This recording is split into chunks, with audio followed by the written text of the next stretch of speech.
I'm excited. So 1.21.6 finally came out. I think today it is finally here, the happy Ghast. So anyways, okay, let's go to the official website to see everything that got added. I already know that happy Ghast got added. I think that's about it. I don't know anything else. So let's see. So here in the official Minecraft website where they announce everything that was added to the newest drop. So 1.21.6 is of course gonna add the happy Ghast. But oh, there we go. They also added the dry Ghast. I know about the hardness item that they added for the Ghast. Oh, they also added the new music disc. I forgot about that. And then some advancements and just some like fixes. But I haven't experimented with any of the snapshots. This is my first. I'm gonna film my first reaction to like everything. So obviously the highlight of the update is a happy Ghast. But to actually get it, we have the dry Ghast block. So after reading this, to my understanding, you get the dry Ghast in a Soul Sand Valley. You bring it over to the overworld and then waterlog it. Wait around 20 minutes and just your happy Ghast just like plumps up. And then it's basically like a pet. A pet? A pet? It goes through the Ghast Link stage where it's like a little tiny baby Ghast. And to make it grow faster, I can give it snowballs. I think that's pretty cute. And then after actually it grows up, that's where we can put a harness on and actually use the Ghast. So a lot of these things are like mostly technical. So I'm not gonna get like too far into it. But I think overall, the highlight is definitely the happy Ghast. So I'm gonna go into the game again and see where we can find one. Let me go to my designated nether portal over here. We can go in and find a Soul Sand Valley first. Future me here, I completely forgot the fact that you can craft them.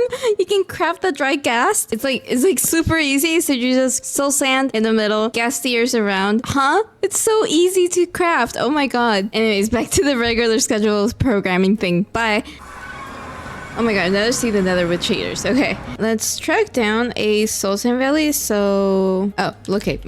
I completely just forgot. So, biome, Soul Sand Valley. There we go. And then we can go ahead and TP. Hopefully I didn't generate it. Otherwise, I'm gonna have to find another one. But I'm in the ground. Just going to spectator mode real quick. Where am I? Is it like... Oh, okay. It's over here, I think. If this is supposed to be a Soul Sand Valley, what the hell? I think it generated incorrectly. So let me go like farther away and see if I can teleport myself into another Soul Sand Valley that's actually like there.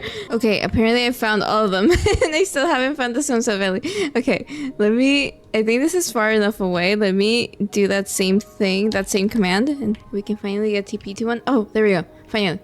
Okay, so dry Ghast spawn like next to these things, like the fossil bone things. So let me see if I can find one over here. Let me see over here. I haven't found any. Or maybe this is during generation that happened. Oh, never mind. I found one. Oh, that was pretty rare actually. Because like I went past these and these don't have any. So I went past like 10 maybe until I found one, so it's not like super rare. But okay, here we go. So what you actually do, I'm in creative, so I'm not gonna just break this guy, but I'm just gonna grab him. Okay, so let me see. I don't think I need silk touch, but I mean, I don't know. So I might just kill the guy. Oh no, okay, I got it.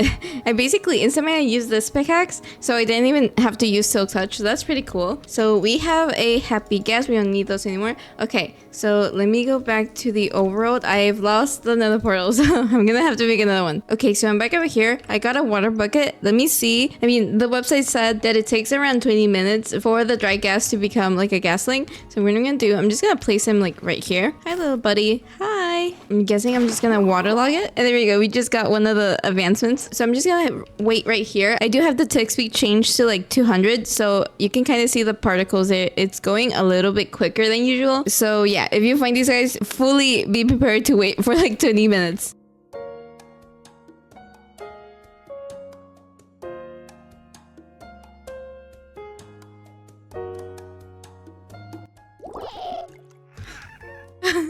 You can kind of see that it lagged a little bit when it spawned in, but oh my god, it's so cute.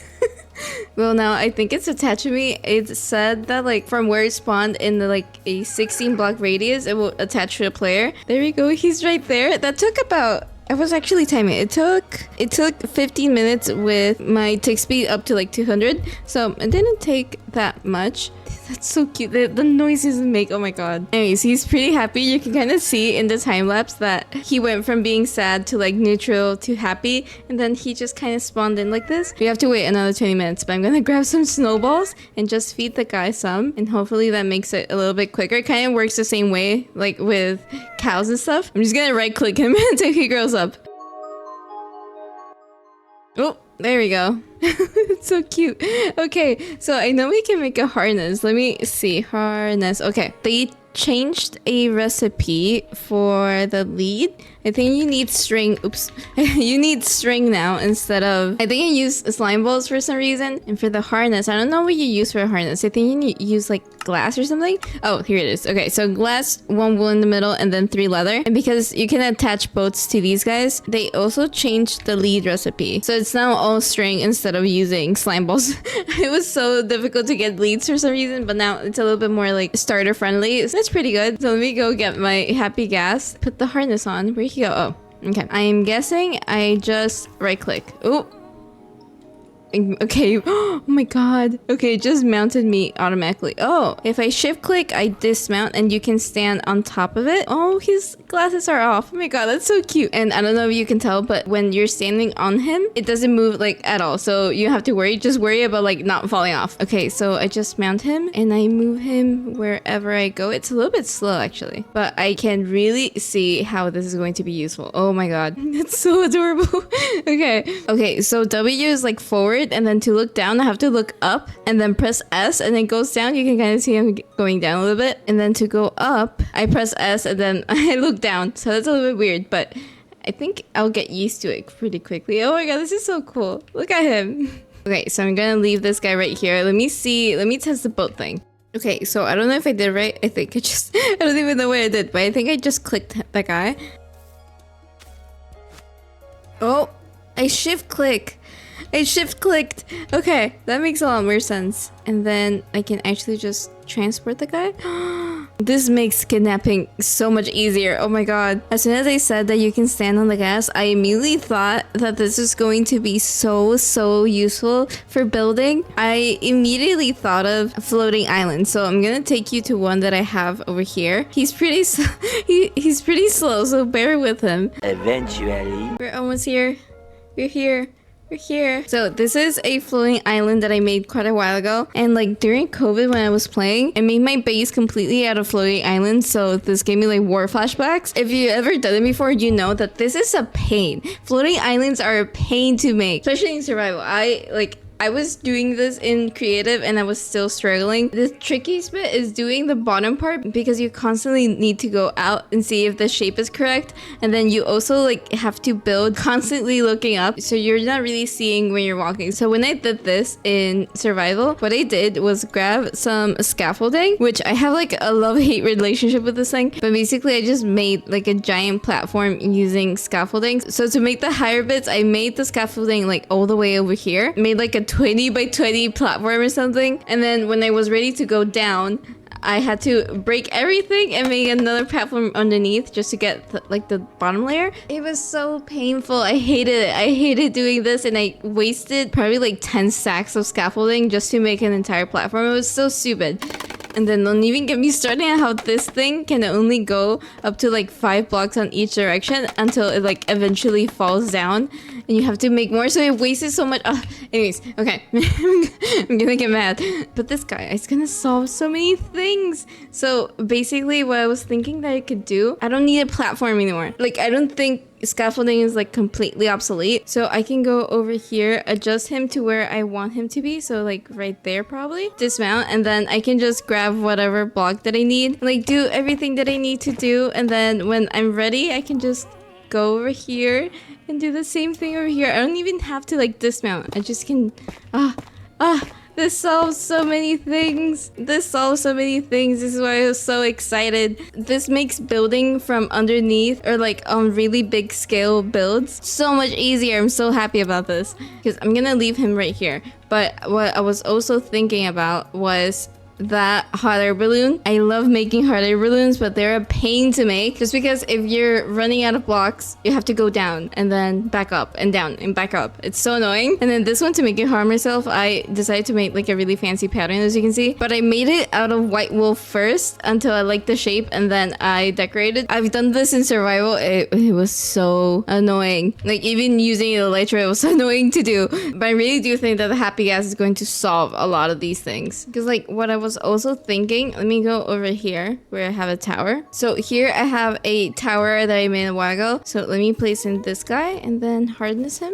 There we go. Come here. I was also thinking that this is going to be so useful for like tall things. For my survival world, I'm thinking of making a castle, and this is going to be so useful for that. Just reaching these little parts over here is usually really annoying to do. And since it's so tall, I don't really want to use scaffolding, because if I do, I have to make it go like this first. Go here on the top, and then hope that where I place this first one is going to be enough to go wherever I want. So it's really annoying. And then if there's a block like leaves where the scaffolding cannot land on, it's really annoying. I have to place another like a full block, so right here. So when I place another scaffolding, it can actually stay there. It's really annoying. I hate this thing, but I also like it for like certain things. So it's really like a love-hate relationship with this thing. So what I usually end up doing for towers is just grab dirt, honestly, and then I just scaffold my way around. And especially early game, you don't really have a lot of string to go around with, so I just end up using like a bunch of dirt. I still think this is such a good alternative, because you just have to be brave enough to go into the nether, then the soul sand valley, and then get this guy, run back, and then put him in water. So for building, 10 out of 10. I really do think it's going to be a game changer. Not really in creative, duh, but for survival, it really does give you quite a lot of space to walk around in. You just make sure to crouch, and it's actually pretty stable, to be honest. Like you can crouch and you will not fall off of it. And I also kind of noticed that when I fly on top of it, it also stops. So if I go over here, you can kind of tell like the AI just completely stopped. I didn't stand on it, so I just kind of like wandered off, but it kind of checks if the player is gonna stand on it. You can see that it like stops for a second, and then let me just grab an elytra and see how easy that's going to be. Let me just go into survival, because it's really weird trying to fly in creative mode. If I could type, oh my god, let me see how easy it is to land on. Wow, okay, that was surprisingly easy. And then oh, I forgot him.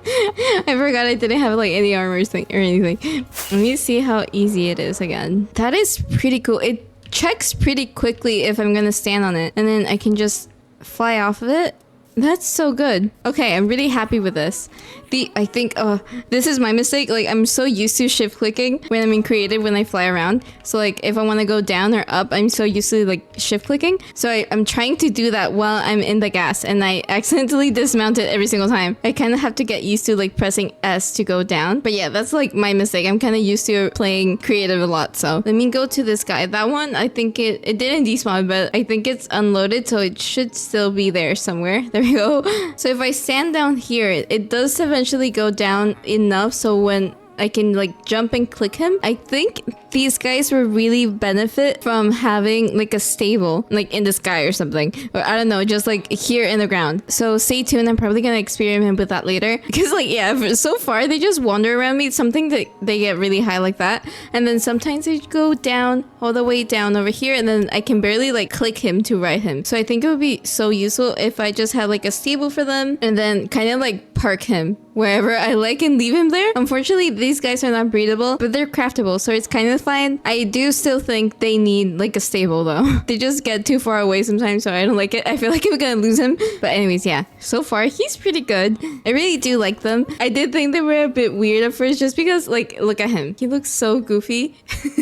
And then like I don't know, I kind of felt cursed that I could ride a ghast like this, and it has like goggles and stuff. So but you know, now I think I'm just kind of getting used to it, and it's kind of just really cute just having them floating around. So if you don't mind them just wandering around, I personally would just have okay, so that's a thing that can happen, I guess. But I was gonna say, I personally do have like a constant fear that that guy is gonna wander off eventually. But to be honest, I haven't seen that happen yet. So what I've seen they just kind of wander around. It's not moving anymore. I think I'm too far away. But they kind of do just like wander around the same area where they were last interacted with. So if I leave him right here, it's gonna wander around this island, and then that one is just gonna wander around that tower over there. But I do think like a gas table is gonna be like pretty useful, especially just having them like all organized and color coded. I think that's pretty cute. This drop was pretty small, to be honest. That was the biggest thing that was added to this update. And then if you're playing in Java, you still don't have the vibrant visuals. I mean, you have like regular shaders. I'm using shaders, and I'm filming this on the day that the update came out. So all the mods that I usually use are already updated. But if you have Bedrock, oh my god, you really have vibrant visuals. I do really like the look of the vibrant visuals, but to be honest, you can't go wrong with this. I constantly get asked what shaders do I use. I use Complementary Reimagined. These are so pretty. These shaders come in two styles. So Reimagined, the one that I'm using right now. Unbound, it's a little bit different. Unbound is like the classic shader look, and it's loading right now. There we go. You can see these guys are so beautiful. And then the water looks like actual water. These are really pretty, to be honest. A lot of people like these more than the ones that I use. I do kind of like the vanilla look a little bit more, so I use Reimagined a lot more. You can see the water is a little bit more leaning towards vanilla. I think my favorite part is the clouds. They just look so fluffy, like a marshmallow. I want to bite into it. But overall, I think that's the reason I really do like Java shaders. They just look way better. I know like Bedrock had like the ray tracing RTX thing, but it wasn't like really accessible to like most players. So it's pretty cool that they did add basically shaders to vanilla. You know, like I try to not pay attention to them, but it's so annoying when people say that one of my builds looks good just because I'm using shaders. You have shaders now. You can just use those. Finally. Hopefully it stops now. But anyways, that's it. Thank you so much for watching. Overall, this is like a 9 out of 10. I'm pretty happy with it. Bye!